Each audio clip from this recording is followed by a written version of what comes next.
Okay, hello, dear viewers, friends, and colleagues. Apologies that the first video was interrupted abruptly. I don't know if it's computer glitch or something, but here we're back with Siddhant, and he will continue his discussion about the analytical methods and how to save in terms of waste generation and test with less reagents and with less material. So that way, contributing to the sustainability in pharmaceutical industry. Siddhant, the floor is yours. Yep. Welcome. Thank you, Marina. And here we go. Right. Now, yep. Yes, that's Got where we, it. we left. Yeah, Yeah. exactly on the process analytical part. Yes. To the Here viewers, we go. So apologize again. This is something beyond our control. Hopefully yeah, won't happen again, technical but glitches. you never know. Yeah, no, happen all the time. That's totally cool. You know. Yeah. So yeah, just for another brief recap. So the idea, as I said, was that with regards to process analytical technologies, currently we are like the most commonly used or the traditional one is the offline approach, wherein you take the sample from the lab and then you send it off to another lab or probably another site where it is actually tested. And that's why this is called the offline approach. And this is has been the traditional for ever since this industry has started. But now with the idea of process analytical technologies or PATs, the idea is to use certain sensors or integrate some new technologies that can tell us in real time, that is at the very site where the vaccine or the biologic is produced, if the process is drifting or how the process is behaving. Is it good? Is it healthy? Is it going on the desired trajectory? Or if it's not, then how can we deal with it? So the good thing is, if you know that it's not going according to plan at the very time, in real time, then you can immediately take action, recommend like corrective action against it, and which is huge in terms of energy savings, in terms of costs, in terms of the materials which are wasted, or any amount of rework that goes into it. And so the first most commonly used PAT approach is the at-line approach, wherein you have the reactor right there, and then you take a sample from it manually, but you have the analyzing device right next to it. So it's like you have two things on the bench. One is the reactor and another one is the analyzing device. And so you can just analyze the sample right there. That's the at-line approach. Then you have the new approaches, which is the online and the inline approach. But the online approach is essentially automating the process. That is, you have a sample, say a sampling device right inside that reactor that is automatically connected to an analyzer, and then it just continuously takes up the sample from there and then sends it off for analyzing in real time. But the best approach is the inline approach, wherein the sensor is embedded right inside the formulation that is being prepared, or right inside the solution in the reactor, and from there the sample is directly taken and then sent it off to the analyzer for analyzing in real time. So the idea is to move from offline approach towards the inline approach. And a lot of these analyzing tools, which are, for example, Raman spectroscopy or near infrared spectroscopy or UV vis or even dynamic light scattering, like the DLS technology, these are being currently developed for functioning as process analytical technologies, so that they can continuously monitor critical quality attributes like particle size, the stability of the formulation, like in terms of like thermal stability, pH stress, in both upstream and downstream processing. And so I know at Sanofi, where Marina was doing the NIR, the near infrared spectroscopy, as a PAT tool, and even efforts are now being made for using dynamic light scattering as a PAT tool. For Raman spectroscopy, I know at UBC, in our own department in chemical and biological engineering, we have Dr. James Pire's group, which has a lot of expertise in using Raman spectroscopy as a real-time analytical tool for CAR T cell therapy production, which is specifically a different biologic, not a vaccine, but still the idea is same here. Yes, yes, So these are exactly. some real, yeah, these are some real cool innovations which are going on, the process analytical technology one. And this is a very new, it's a relatively new field that has only like taken a hold in the past 5 to 7 years. And so now greater efforts are being made for developing new and new process analytical methods for real-time monitoring of upstream and downstream processing of these vaccines or vaccine formulations. But now the next thing I want to talk about is a new workflow or a new method or a new platform that has developed, which is called the MAM, or multi-attribute method workflow. And the idea is to use one platform that can replace a whole separate collection of assays. For example, multiple HPLCs or peptide mappings for characterizing these specific antigens or antibody therapies or even vaccines formulations or other biologics, which basically simplifies method inventory, reduces solvent, consumables, time, effort, and so it replaces multiple conventional assays inside a single workflow. So this enables high resolution monitoring of critical quality attributes. So the idea is to convert proteins and break them down to their peptide levels and then analyzing those peptides for certain specific signatures. So this can help with, for example, analyzing post-translational modifications or sizes or certain localization of fragments, and at a very high resolution. So all the critical quality attributes which actually go on for which need to be documented for regulatory approval down the line. And so this supports greener quality checks and cleaner analytics by minimizing sample prep, solvent usage, saves you time, saves you energy and effort. And this is currently in development. Right now, it has not been the mainstream workflow in pharmaceutical development yet, but I would still rely on conventional assays and the single Ls and the LCMS workflows which are there. Even at Sanofi, we have a specific MS, like entire department that specifically deals with LCMS analysis.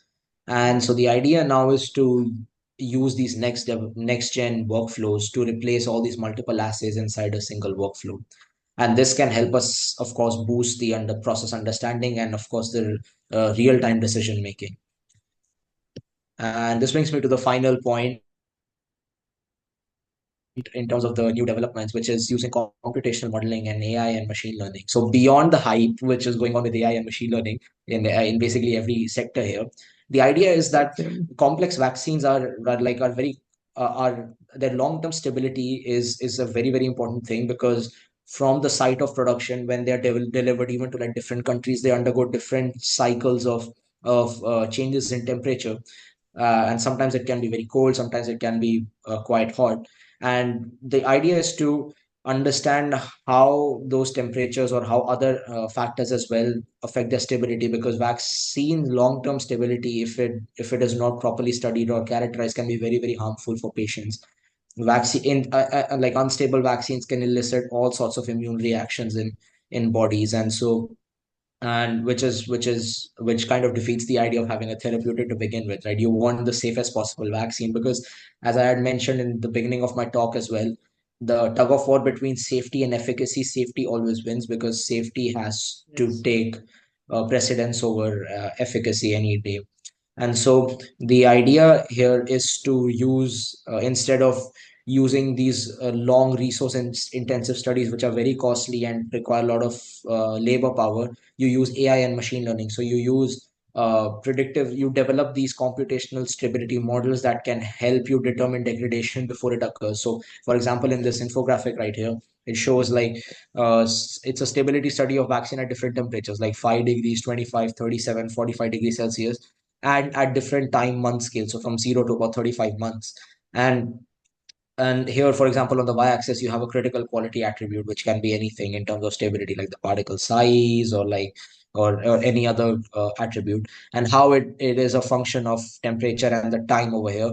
And so over here, you only have like a couple of data points, and then you use AI and machine learning algorithms to actually predict it over a longer time period in this case. So you use mechanistic modeling or to identify like the or forecast the shelf life or the stability indicating CQA values way earlier in the process itself. So you kind of develop these predictive models instead of uh, using the other approach, like you wait till the entire process is complete and then you analyze them in these stability studies.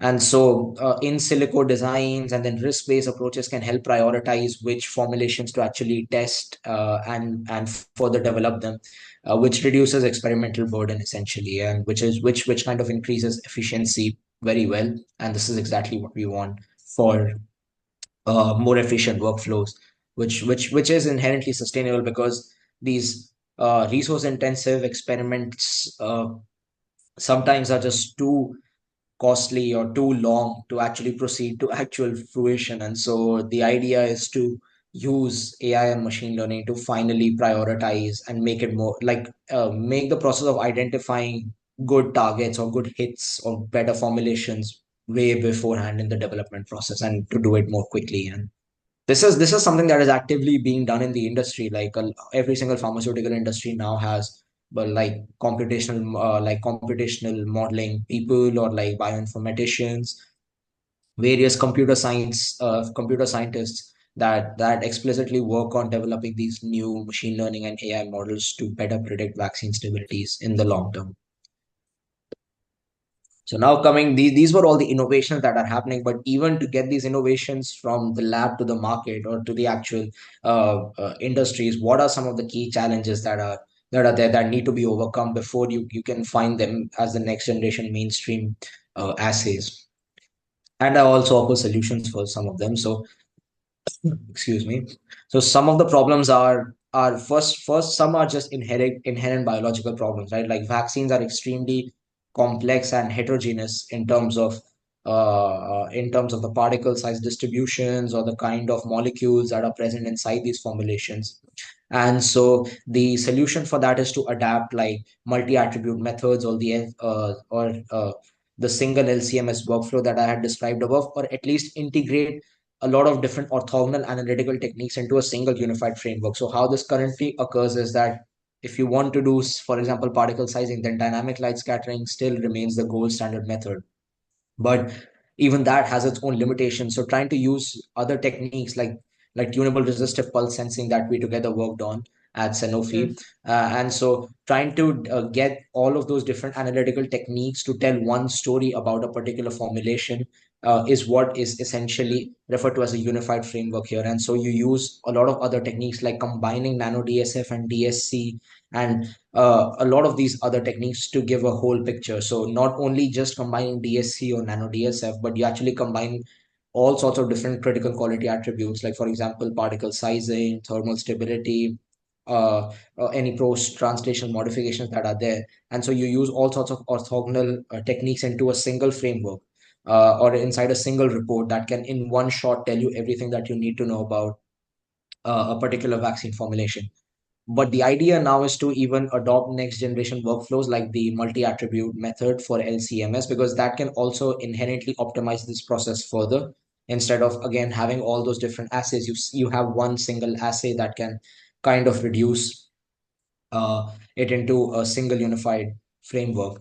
And so a lot of research needs to be done on that, because inherently that will also have its own limitations that will be uncovered in more research and development phases. But indeed, it is a good solution for addressing the molecular complexity and heterogeneities that come along with vaccines and other biologics. The other problem, as I just mentioned, is long resource intensive stability assessment programs. So the idea is to use AI and machine learning predictive modeling, or PINs, as I mentioned here, which is physics informed neural networks. So you kind of mechanistically describe how vaccine degradation actually occurs, and then link it to more predictive AI and machine learning models.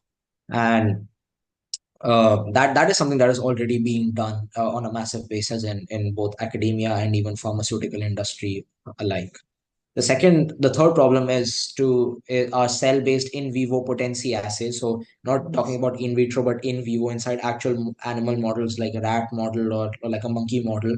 The assays are very slow, they're noisy, and they're variable. So there is no standardization across different No, no. labs or different studies as to what really constitutes a good assay in this case, or what are some proper attributes that need to be looked after. And so the idea is to go from those in vivo animal based models into automated high content assays, like as I had mentioned, microfluidics or those organoid models that are developed instead of using these animal models, which is also very good for the environment in terms of not relying on animal models anymore.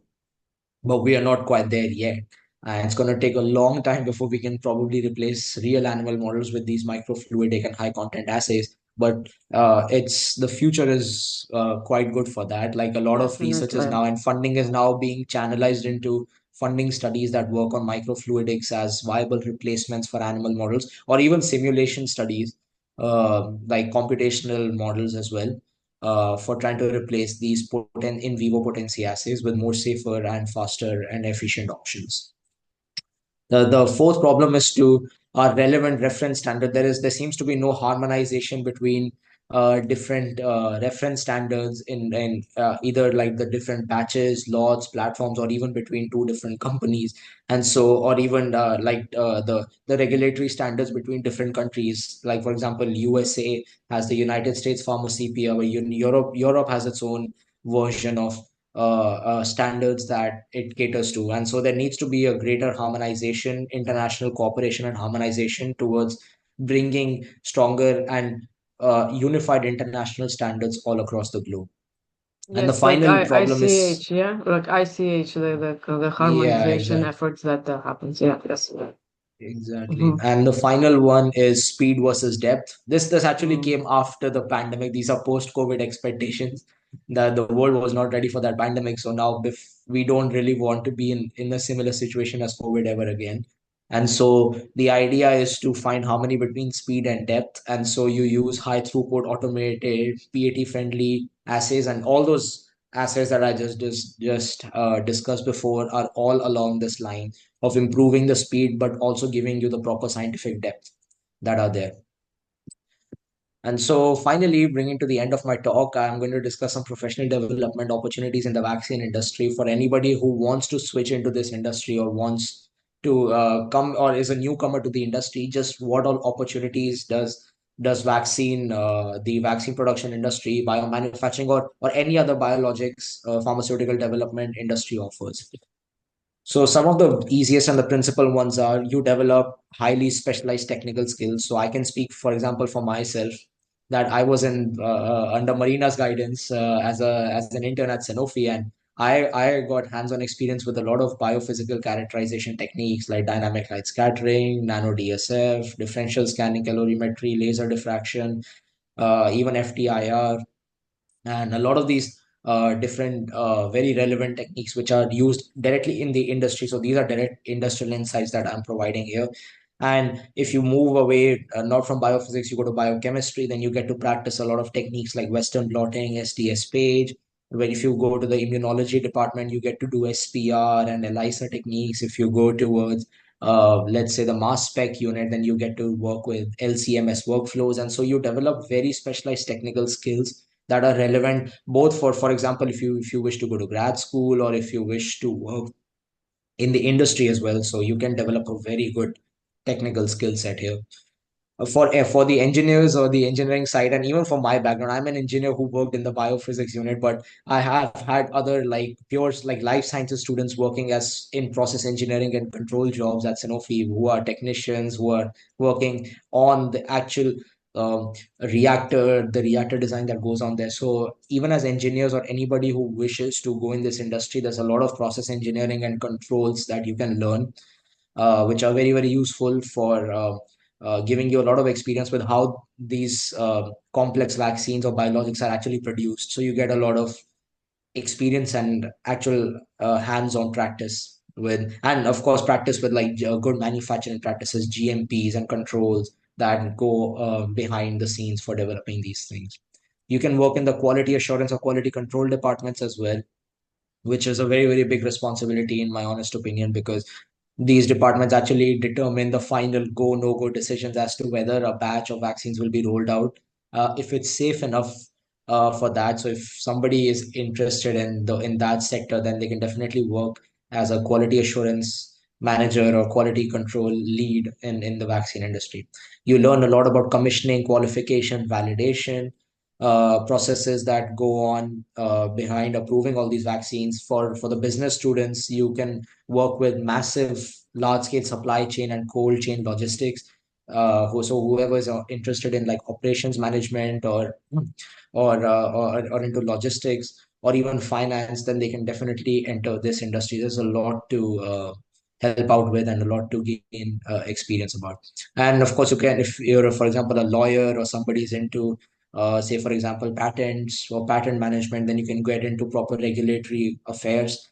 Or if somebody's interested in public health policy, then they can also learn a lot from the vaccine industry. You can do technical writing and documentation. You will definitely assist with writing of, say, manuscripts, or even writing proper uh, patented documents, or a lot of other legal writing that goes in towards making these products. And so you can definitely gain a lot of hands-on experience with that.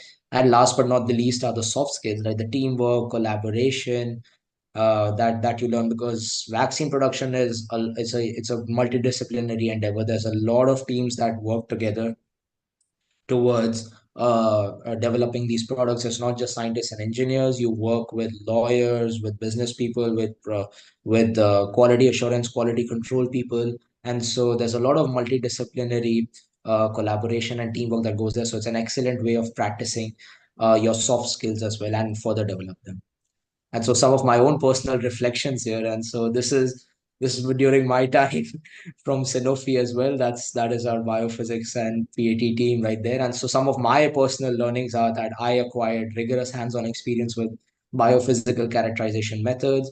I learned to effectively communicate scientific results to diverse audiences, because we also presented our findings at research conferences. So giving, like, communicating your results or your research to a variety of audiences is a very good skill to learn early on.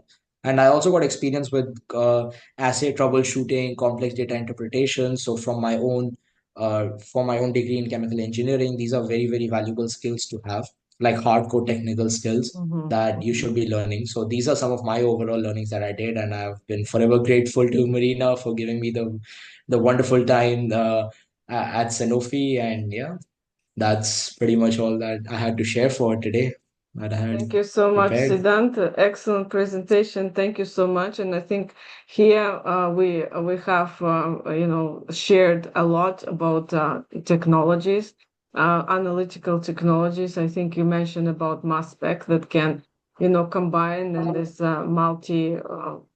like different aspects of the Attribute method, yeah. antigen, multi attributes. I know it's developing slowly.